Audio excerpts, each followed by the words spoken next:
Hello guys, welcome. Collective reading tayo ngayon. Tingnan natin kung ano yung energy mo at energy ng person mo. Be open-minded po hindi po halos lahat makaka-resonate kaya piliin nyo na lamang. And thank you nga po pala sa mga nag-subscribe at sa mga bumabalik. Welcome po tayo. Anong energy mo at anong energy ng person mo ngayon, okay? Give me the message. Ano yung energy mo ngayon para sa person mo? Give me the message. Anong energy mo ngayon sa person mo?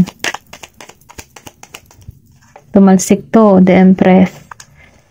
Okay. Ano yung energy mo ngayon? Tumalsik din to. Ano to? Queen of Fire, reverse. Give me the message. Anong energy mo ngayon? Meron ditong justice. Anong energy mo ngayon? Meron ditong judgment, reverse. Ano yung energy mo sa person mo? The Wheel of Fortune, reverse. Ano yung energy mo sa person mo ngayon? Meron ditong Knight of Air, reverse. Temperance, upright. Ano yung energy mo sa person mo?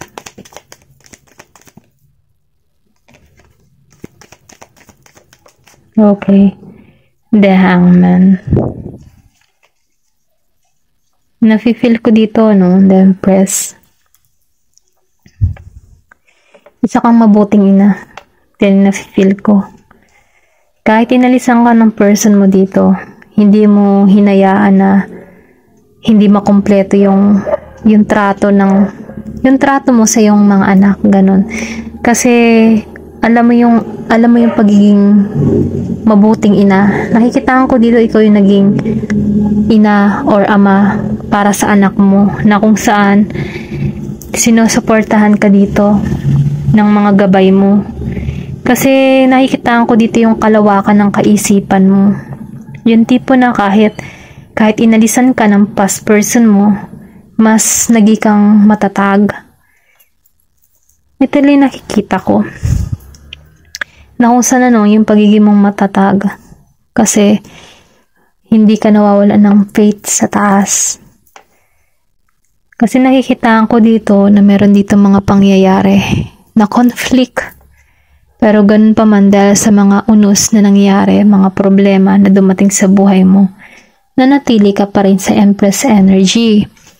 Na kung saan hindi ka nagpapa-apekto sa mga iba, sa mga sinasabihan ng iba, sa mga batikos sa para sa'yo, naging kang mas lalong matatag. Kahit marami kang problemang kinakaharap, tumatayo kang mag-isa. Ganon. Kasi yung lakas mo, kinukuha mo sa anak mo. Okay? Ito lang na-feel ko. Meron ditong Aries. Meron din dito na Leo, Sagittarius. Then, meron din ako nakikita dito na Gemini, Aquarius, and Libra. Okay? Ito lang yung nakikita ko. Then, dito, yung iba sa inyo, lumabas ang Queen of Fire, reverse. So, nararamdaman mo sa person mo, yung tipo bang masaya ka kahit wala siya sa buhay mo. Ganun. Kasi nakikita ko dito na yung person mo dito, hindi siya naging mabuti para sa'yo, para sa pamilya mo. Kahit meron ka na, pinakawalan ka niya. Ganun. Maybe, meron ditong pangyayari na hindi ka na rin naging masaya sa person mo. Ito lang na-feel ko. Kasi nakikita ko dito na wala kang hawak or wala kang control sa sitwasyon. Yung tipo na mas controlling ka ng person mo. Pero nung nakawala ka sa tao nito, na feeling ko yung nararamdaman ko dito yung kalayaan mo. Ganun. Ganun yung energy mo dito, okay? Naging kang malaya sa sitwasyon. Then, lumabas ang justice. Nafe-feel ko dito, sa justice, yung person mo dito, meron siyang dalawang pag-uugali. Alam mo yun yung tipo na yung mukha niya, yung pagkakakilala mo sa kanya ay parang santo. For example lang yung tipong para siyang santo, pero nung nagsama na kayo, lumabas yung kulay niya. Ganun yung person mo. Then, na-feel ko din dito, kung ikaw man ay alam mo yung parang inabuso, sinaktan, maybe binulbog ka pa or something na ganun. Iikot yung kapalaran dito. Okay? May oras. Kumbaga, ito na yung time na mararamdaman din ng person mo yung mga pinaggagawa niya sa'yo. Okay? Kasi kinat ka dito. Tinanggal ka dito. Kasi, hindi hahayaan ni God na magdusa ka dito. Kasi tapat ka okay? Tapat kang nagmahal, pero niloko ka. Maybe, meron tong, alam mo yung tipo na meron siyang nilihim sa'yo, na kung saan, nabuking mo to, at kinat mo to, okay? Kinat mo to sa buhay mo. Then, nafe-feel ko din dito, nakalaya ka sa ganitong pakiramdam. Nakalaya ka, nakahinga ka ng maluwag. Ganun yung nararamdaman mo dito. Parang feeling relief nung naalisan mo tong person mo. Pero umaasa ka dito na magkaroon ng hustisya sa ginawa sa'yo. Ito lang nakikita ko. Then lumabas ang judgment reverse. Kumbaga, nafe-feel ko dito, nung umalis ka dito, yung tipo na malawak yung pangunawa mo, hindi mo hinuhusgan yung person mo, hindi halos lata. Kasi yung iba, humahanap ng hustisya, yung iba naman, kahit sinaktan nila, nagiging silang malawak yung pangunawa. Kasi alam mo din kasi naman dito na hindi ka naman pababayaan ni God. Ito yung nararamdaman ko dito sa judgment reverse. Kumbaga, ayaw mo mismo sa iyong bunganga yung magbigay ng karma para dun sa person mo. Diba yung iba kapag nagsasalit, yung alam mo yun, kapag halimbawa galit, nakakapagsambit ng masasakit na salita para sa person, para makarma. Ikaw ay hindi ganun. Ikaw yung tipo ng tao na hindi ka mapanghusga. Although, kahit may ginawa sa yung masama yung person mo, humahanap ka pa rin para maunawaan mo yung sitwasyon. Mas tinitingnan mo yung kabutihan na ginawa sa ng person mo kaysa yung ginawa niyang kasamaan sa'yo.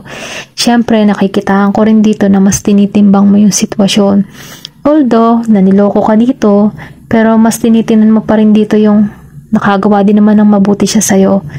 Kumbaga, nagkakaroon ka lang dito ng balanse. Hindi mo siya hinuhusgahan, hinahayaan mo na lang. Ganon yung energy mo dito. Kasi mas pinipili mo dito yung kapayapaan mo. Pero ganon pa man, kumbaga, pinagpasadyos mo na lang siya. Ganon yung energy mo dito. Then, the Wheel of Fortune.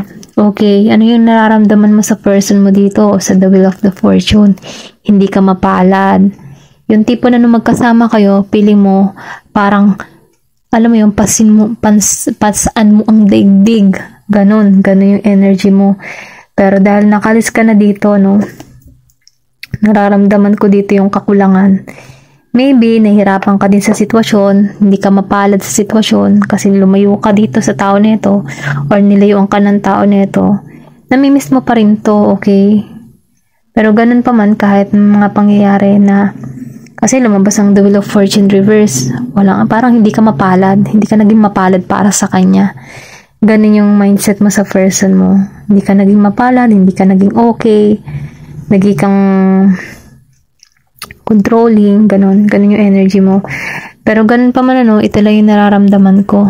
Feeling mo hindi ka mapalad sa person mo. Ang daming mga problema dumating sa'yo, na-stress ka sa sitwasyon, kaya hindi ka naging mapalad. Pero ganun pa man, nafe-feel ko dito, inalisan mo to. Knight of Air, reverse. Excuse me po, yung iba sa inyo, hindi naman natututo. Kahit nakikita nila may mali sa kanilang person, nagbubulag-bulagan, hindi po halos lata. Kasi nga, syempre, mahal Ganun naman talaga, kahit nakikita mo na yung mga kamalian ng person mo, basta mahal mo yung tao, tinatanggap mo. Kasi kahit Mahirap kasi maglaban yung utak at yung puso. Yung puso mo, gusto pa, pero yung isip mo, ayaw na. Ganun yung energy mo dito sa Knight of Air reverse.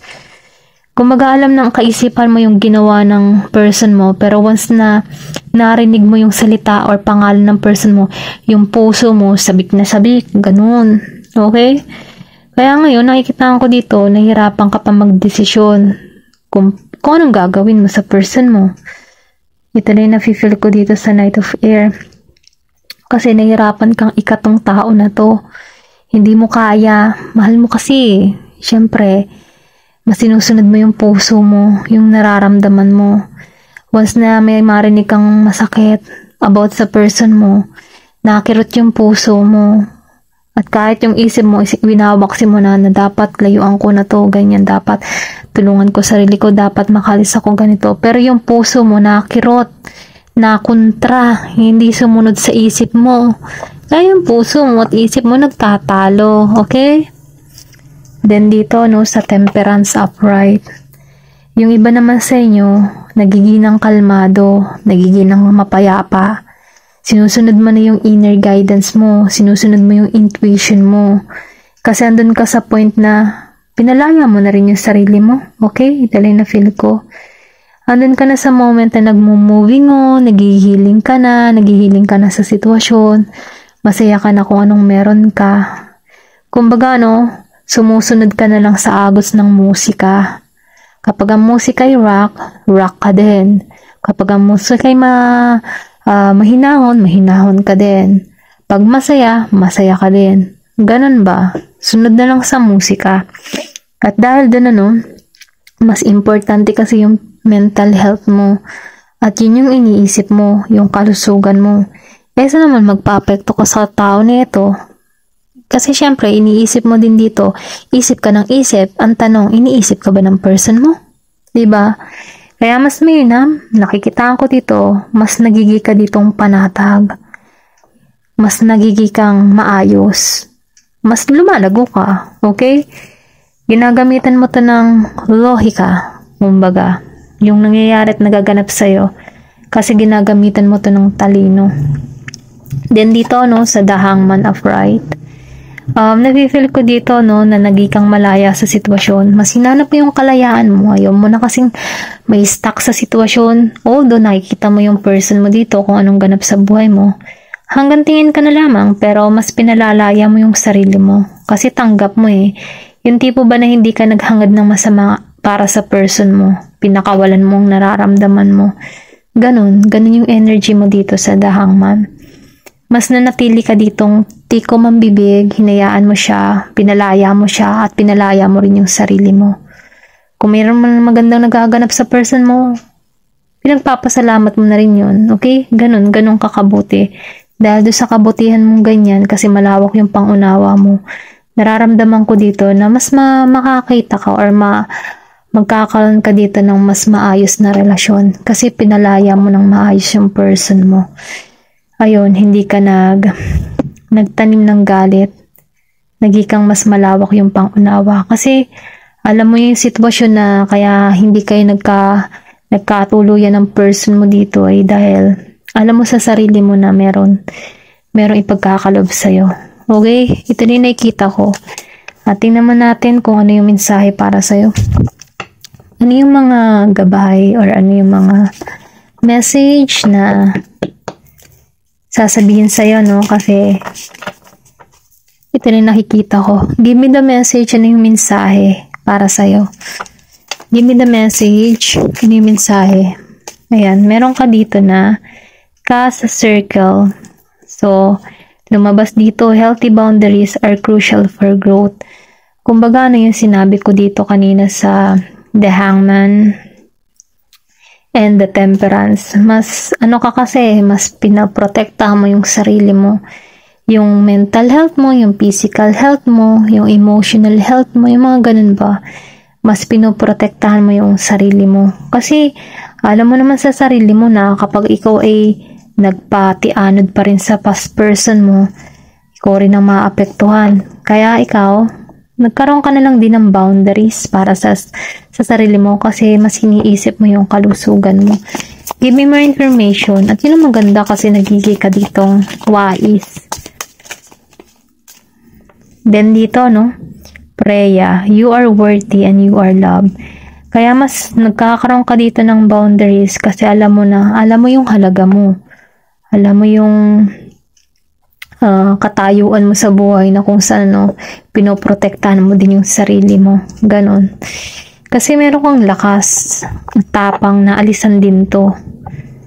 Kasi nakikitaan ko dito na marami ka mang pagsubok na kinaharap. Inalisan mo to. At naging maayos ang sitwasyon. Ngayon, ito lang nakikita ko. Then dito, 13, Divine Feminine, step into your power. So ngayon, nakikitaan ko dito na binabalik mo yung tapang at lakas mo. Kumbaga kahit nasaktan ka man, naging marupok ka man, nagkaroon ka man ng maraming problema sa person mo, binalik mo yung lakas mo, binalik mo yung tapang mo, kinaya mo yung sitwasyon kasi lumabas dito ang The Empress. Ganun yung nakikita ko dito. Okay, nagkaroon ka dito ng transformation, nagkaroon ka ng tapang at lakas ng loob, kinimkim mo yung nararamdaman mo, pero kahit kinimkim mo yung nararamdaman mo, pinoprotektahan mo din yung sarili mo. Ito na nakikita ko dito, 13. Maybe merong 13. Importante sa'yo. Crescent Moon.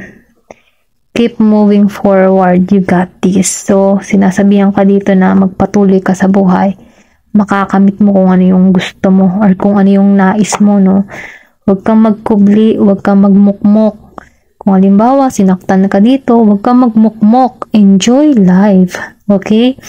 Kasi once na ikaw, nakatuon ka pa rin sa person mo, tapos yung person mo masaya na sa piling ng iba, tapos ikaw ay nagmumukmok, sinong talo dyan? Di ba ikaw? Kaya kailangan mong tulungan yung sarili mo, yung healthy boundaries. Patunayan mo sa person mo na mahalaga ka, hindi ka ginaganito. Alam mo yung halaga mo.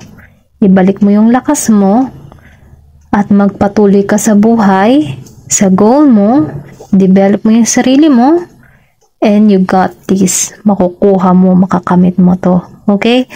Tingnan pa natin. Giving more information. Ano pang mensahe para sa'yo? 2.